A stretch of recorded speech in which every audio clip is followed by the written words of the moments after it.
श्री राम जय राम श्री राम जय राम। आश्रम सागर शांत रस पूरन पावन पातो सिय राम। सेन मनाओ करुणा सरस राम ले जाई रघुनाथ सिय राम।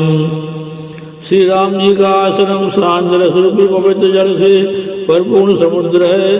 जनक जी की सेना समाज मानो करुणा की नदी है। जैसे श्री रघुनाथ जी उस आश्रम रूपी शांत रस के समुद्र में मिलाने के लिए जा रहे हैं। बोरच ज्ञान विराग करारे वचन सशोक मिलत नद नारे।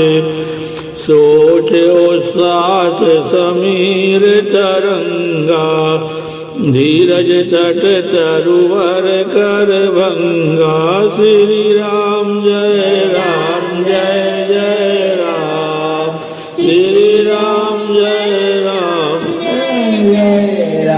यह करुणा की नदी इतनी बड़ी हुई है कि ज्ञान वैराग्य रूपी किनारों को डुबोती जाती है। शोक भरे वचन और नाले हैं जो इस नदी में मिलते हैं, और सोच की लंबी सांसें आए ही वायु के झकोरों से उठने वाली तरंगे हैं जो धैर्य रूपी किनारे के उत्तम वृक्षों को तोड़ रही है। विषम विषाद चोरावती धारा वह भ्रम भमर अवर्त अपारा। केवट बुध विद्या बड़ी नावा सकई नखी एक नहीं आवा। श्री राम जय राम। भयानक विषाद शोक ही उस नदी की तेज धारा है। भय और ब्रह्मो ही उसके असंख्य भंवर और चक्र है। विद्वान मल्ला है, विद्या ही बड़ी नाव है, परंतु वे उसे खे नहीं सकते, उस विद्या का उपयोग नहीं कर सकते हैं। किसी को उसकी अटकल भी ही नहीं आती। बन चार खोल के रात बिचारे थके बिलोक पथ के हारे। आश्रम में ओजज मिली जब जाई मन उठे अम्बुज अकुलाई। वन में विचरने वाले बिचारे कूल ग्राधी यात्री है जो उस नदी को देखकर हृदय में हार कर सक गए हैं। यह करुण नदी जब आश्रम समुद्र में जाकर मिली तो मानो वह समुद्र अकला उठा, खोल उठा। शोक बेकल दो राय समाजा रान ज्ञान न धीरज राजा। रूप रूप गुणशील सराई रोवई शोक सिंधु गाई।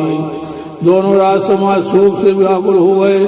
किसी को न ज्ञान रहा, न धीरज तो न लाज ही रही। राजा दशरथ जी के रूप गुण और शील की सराहना करते हुए सब रो रहे हैं और शोक समुद्र में डुबकी लगा रहे हैं। ओ गाई शोक समुद्र सोचाई नारी नर व्याकुल महा। दय दोष सकल सरोस बोलई वाम विद कीरों का। सुर से तापस जोग जन मुन देखी दशा देखी। तुलसी न समरथ को जो तारी सके सरत सनेकी। शोक समुद्र में डुबकी लगाते हुए सभी स्त्री पुरुष महान व्याकुल होकर सोच चिंता कर रहे हैं। वे सब विधाता को दोष देते हुए रोज युक्त होकर कह रहे हैं कि प्रतिकूल विधाता ने यह क्या किया। तुलसीदास जी कहते हैं कि देवता सिद्ध तपस्वी योगी और मुनिगणों में कोई भी समर्थ नहीं है जो उस समय विजय जनकराज की दशा देखकर प्रेम की नदी को पार कर सके, प्रेम में मग्न हुए बिना रह सके। किए अमित उपदेश जाए ताए लोगन मुनि बरने, धीरज धरियो नरेश कहे वशिष्ठ विदेशने। श्री राम जय राम जय जय राम, श्री राम जय राम जय जय राम। जहाँ शेष मुनियों ने लोगों को अपरिमित उपदेश दिए और वशिष्ठ जी ने विजय जनक जी से कहा, हे राजन आप से धारण कीजिए। जासु ज्ञान रवि भवनि सिनासा, बचन कर किरण मुनि कमल विकासा। ते की मोह ममता निहराई, ऐसी राम सने बड़ाई। जिन राजा जनक का ज्ञान रूपी सूर्य भव आवागमन रूपी राज्य का नाश कर देता है और जिनकी वचन रूपी किरण मुनि रूपी कमलों को खिला देती है, आनंदित करती है, क्या मोह और ममता उनके निकट भी आ सकते हैं? यह तो श्री सीताराम जी के प्रेम की महिमा है। अतः राजा जनक की दशा श्री सीताराम जी के अलौकिक प्रेम के कारण हुई, लौकिक मोह ममता के कारण नहीं। जो लौकिक मोह ममता को पार कर चुके हैं उन पर भी श्री सीताराम जी का प्रेम अपना प्रभाव दिखाए बिना नहीं रहता। विषयी साधक सिद्ध सयाने, त्रिविध जियो जग वीर बखाने। राम सने सरस मन जासो, साधु सभा बड़ आदर तासो।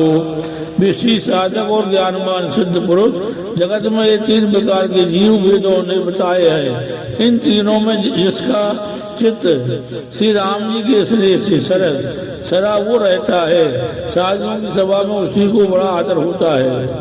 सोए न राम प्रेम बिनु ज्ञानो, करन धार बिनु जिम जल जानो। मुनि बहु विधि विधि समुझाए, राम घाट सब लोग नहाए। श्री राम जी के प्रेम के बिना ज्ञान शोभा नहीं देता, जैसे कर्णधार के बिना जहाज। वशिष्ठ जी ने विजयराज जनक जी को बहुत प्रकार से समझाया। तदंतर सब लोगों ने श्री राम जी के घाट पर स्नान किया। सकल शोक संकोल नर नारी, शोभा सरबीत्यो बिनुवारी। पशु खग मृगन नकीन यारो, प्रिय परिजन कर कौन विचारो। स्त्री पुरुष सब शोक से पूर्ण थे। वह दिन बिना ही जल के बीत गया। भोजन की बात तो दूर रही, किसी ने जल तक नहीं पिया। पशु पक्षी और हिरणों तक ने कुछ आहार नहीं किया। अब परिजनों या कुटुंबियों का तो विचार ही क्या किया जाए। श्री राम जय जय राम, श्री राम जय जय राम, श्री राम जय जय राम, श्री राम जय जय राम। दो समाज निमिराज रघुराज नाने प्रात। दो समाज निमिराज रघुराज नाने प्रात। बैठे सब बट बेटप तर, मन मलिन कृषगात।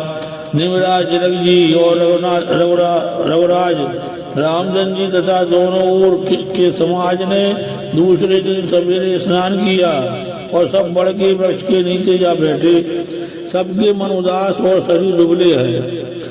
ये मैसोर दशरथ पुरवासी, ये मिथिलापति नगर निवासी। हंस वंश गुरु जनक पुरोधा, जिन जगमग परमारथ शोधा। जो दशरथ जी की नगरी अयोध्या के रहने वाले और जो मिथिलापति जनक के नगर जनकपुर के रहने वाले ब्राह्मण थे तथा सूर्यवंश के गुरु वशिष्ठ जी और जनक जी के पुरुष सदानंद जी, जिन्होंने सांसर अभ्युदय का मार्ग तथा परमार्थ का मार्ग छान डाला था। लगे कहने उपदेश अनेका, साहित्य धर्म नयन रच विवेका। कौशक गई गई कथा पुरानी, समुझाई सब सभा सुभानी। वे सब धर्मनिधि वैराग तथा विवेक मुक्त अनेकों उपदेश देने लगे। विश्वामित्र जी ने पुरानी कथाएं इतिहास कह कर सारी सभा को सुंदर वाणी से समझाया। तब रघुनाथ कोश कही कहो, नाथ काल जल बिनु सब रहो। मुनि कहे उचित कहत रघुराई, गयो बीत दिन पर अड़ाई। तब श्री रघुनाथ जी ने विश्वामित्र जी से कहा कि हे नाथ, कल सब लोग बिना जल पिए ही रह गए थे, अब कुछ आहार करना चाहिए। विश्वामित्र जी ने कहा कि रघुनाथ जी उचित ही कह रहे हैं, 2.5 पहर दिन आज भी बीत गया है। ऋषि रोक लखी कहे तेरे उचराजो, यहाँ उचित नहीं असन अनाजो। का भूप बल सब सुहाना, पाई रजाए सुचले नाना। विश्वामित्र जी का रूप देखकर तिरहुतराज जनक जी ने कहा, यहाँ अन्न खाना उचित नहीं है। राजा का सुंदर कथन सबके मन को अच्छा लगा, सब आज्ञा पाकर नहाने चले।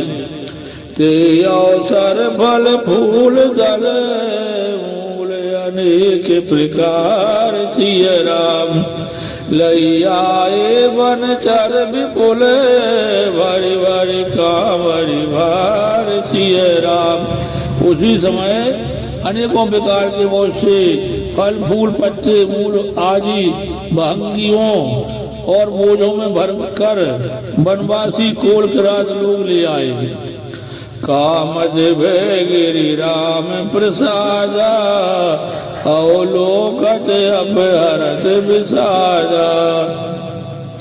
सर सरितावन भूमि विभागा, जनुम गति आनंद अनुरागा।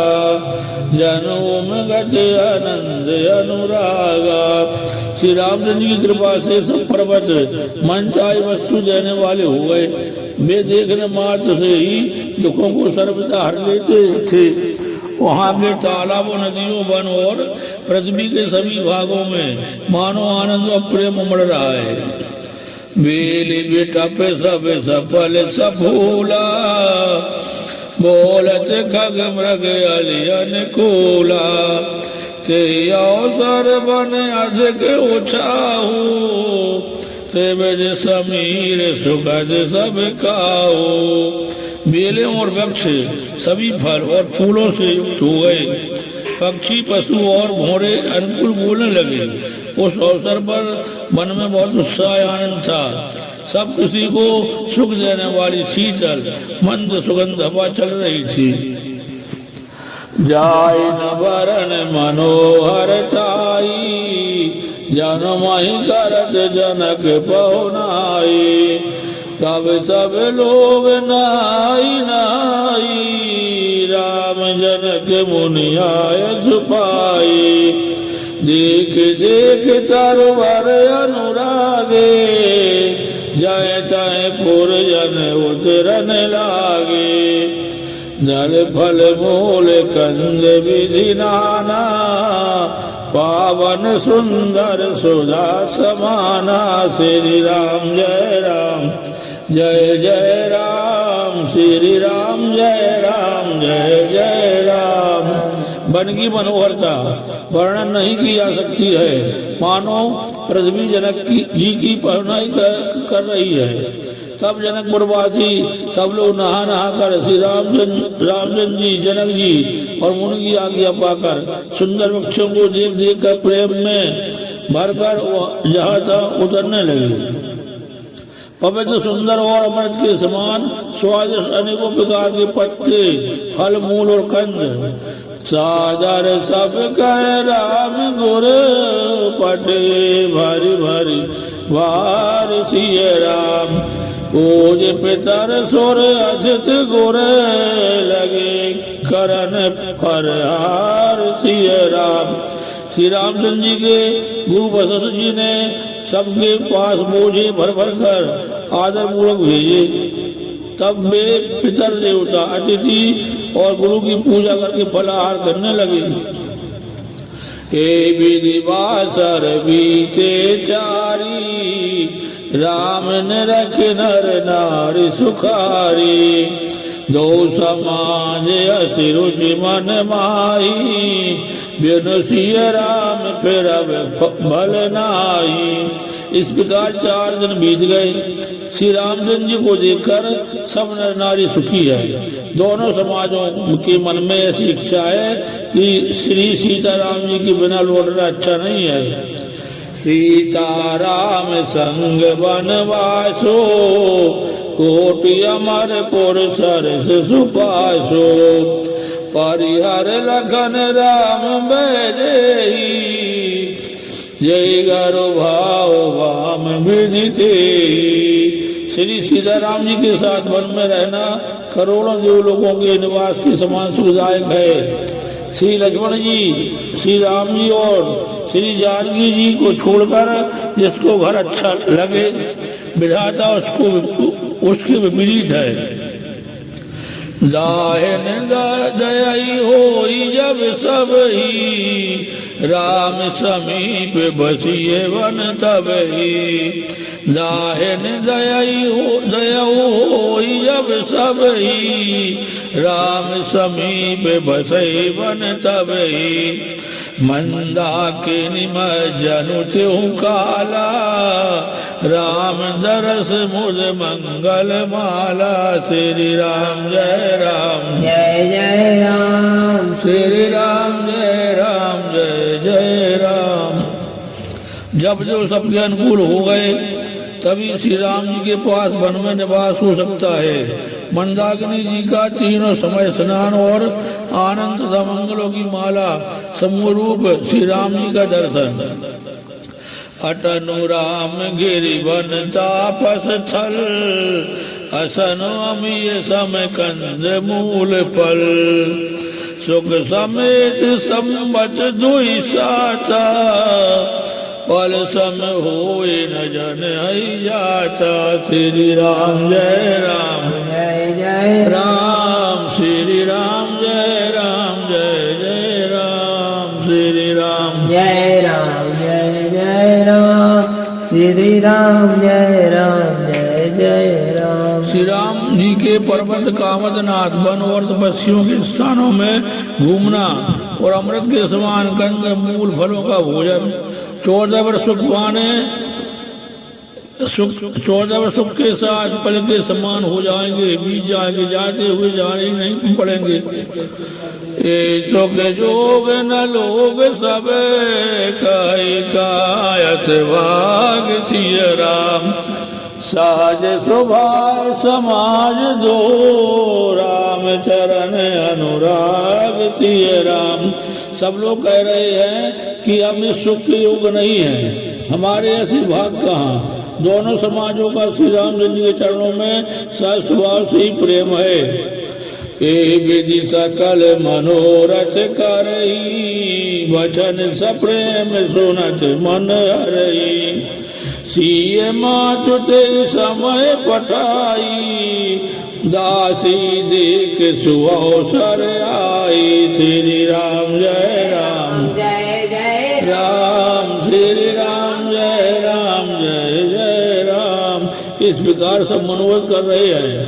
उनके प्रेम की वजह सुनते ही सुनने वालों के मनों को हर लेते हैं। उसी समय सीता जी की माता श्री सुनैना जी की भेजी हुई दासियां कौशल्या जी आदि के मिलने का सुंदर अवसर देखकर आए।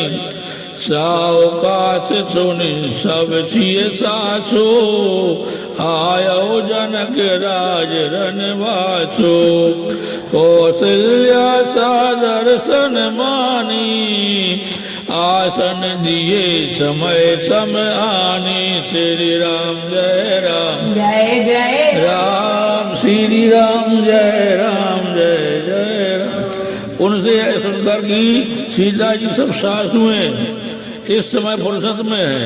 जनक राज का रजवास उनसे मिलने आया। कौशल्या जी ने आदर पूर्वक उनका सम्मान किया और समुचित आसन ला कर दिए। शील सने सकल जोरा, द्रवैंजी के सुन कुल से कठोरा, पुलक से तिल तरवारी बिलोचन, महीन लिखन लगी सब सोचन। श्री राम जय राम जय जय राम, श्री राम जय राम जय जय राम। दोनों ओर सबके शील और प्रेम को देखकर और सुनकर कठोर वज्र भी पिघल जाते हैं। शरीर पुलकित और शिथिल है और नेत्रों में शोक और प्रेम के आंसू हैं। सब अपने पैरों के नखों से जमीन को देखने और सोचने लगी। सब सिय राम प्रीत किसी मूरति, जन करुणा बहु बीस बिसूरति, सिय मातु कह विधि बुद्धि बाकी, जो पै फेन फोर पबिटा की। सभी श्री सीताराम जी के प्रेम की मूर्ति सी है, मानो स्वयं करुणा ही बहुत से वेश रूप धारण करके विसूर रही हो, दुख कर रही हो। सीता जी की माता सुनैना ने कहा, विधाता की बुद्धि बड़ी टेढ़ी है, तो दूध के फेन जैसी कोमल वस्तु को वज्र की टांकी से फोड़ रहा है। अर्थात जो अत्यंत कोमल और निर्दोष है, उन पर विपत्ति रहा है। श्री राम जय जय राम, श्री राम जय जय राम। सुनिए सुधा दिख आई गरल, सब कर टूट कराल। सिय राम जय जय का के लोग बके, मानस सकत मराल। सिय राम अमृत केवल सुनने में आता है और फिर जहाँ जहाँ प्रत्यक्ष देखे जाते हैं। विधाता की सब करतूतें भयंकर है। जहाँ तहाँ कौवे उल्लू और बगले ही दिखाई देते हैं। हंस तो एक मान सरोवर में ही है। सोनि सोच कहे देवी सुमित्रा, विधि गति बड़ विपरीत विचित्रा, जो सृज पालई हरई बहोरी, बाल केल सब विधि मति भोरी। यह सुनकर देवी सुमित्रा जी शोक के साथ कहने लगी, विधाता की चाल बड़ी ही विपरीत और विचित्र है। जो सृष्टि को उत्पन्न करके पालता है और फिर नष्ट कर डालता है। विधाता की बुद्धि बालकों के खेल के समान भोली विवेक शून्य है। कौशल्या कह दोष न काहू, करम विवश दुख सुख क्षति लाऊ, कठिन कर्म गति जान विधाता, जो शुभ शुभ सकल फल दाता। कौशल्या जी ने कहा, किसी का दोष नहीं है, दुख सुख हानि लाभ सब कर्म के अधीन है। कर्म की गति कठिन दुर्विज्ञ है, उसे विधाता ही जानता है, जो शुभ और अशुभ सभी फलों का देने वाला है। ईश रजाई शीश सब ही के, उत्पत्ति तिलय बिसहु अमी के, देवी मोहे बस सोचिए बाजी, विधि प्रपंच वस अचल अनादि। श्री राम जय जय राम, श्री राम जय जय राम। ईश्वर की आज्ञा सभी के सिर है। उत्पत्ति स्थिति पालन और लय संहार तथा अमृत और विष के भी सिर पर है। ये सब भी उसी के अधीन है। हे देवी, मोह बस सोच करना व्यर्थ है। विधाता का प्रपंच ऐसा ही अचल और अनादि है। भूपति जी अब मरब और आनी, सोचिए सखी लखन जे ध्यानी। सीए मातु कहे सत्य सुबानी, सुखती अवध अवध पति रानी।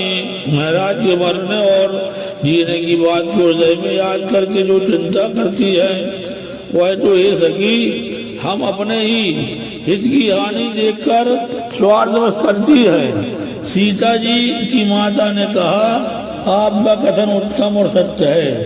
आप पूर्ण याद माओ के सीमा रूप अवधपति महाराज दशरथ जी की ही तो रानी है, फिर भला ऐसा क्यों न कहोगी, कहेंगी, फिर भला ऐसा क्यों न कहेंगी। लखन राम सिय जाहु बने, बल पर नाम न पोच सिय राम। गाय बारही कहे कौशला, मोहि भरत कर सोच सिय राम। श्री राम जय राम जय जय राम, श्री राम जय राम जय जय राम। कौशल्या जी ने दुख भरे हृदय से कहा, श्री राम लक्ष्मण और सीता वन में जाएं, इसका परिणाम तो अच्छा ही होगा, बुरा नहीं। मुझे तो भरत की चिंता है।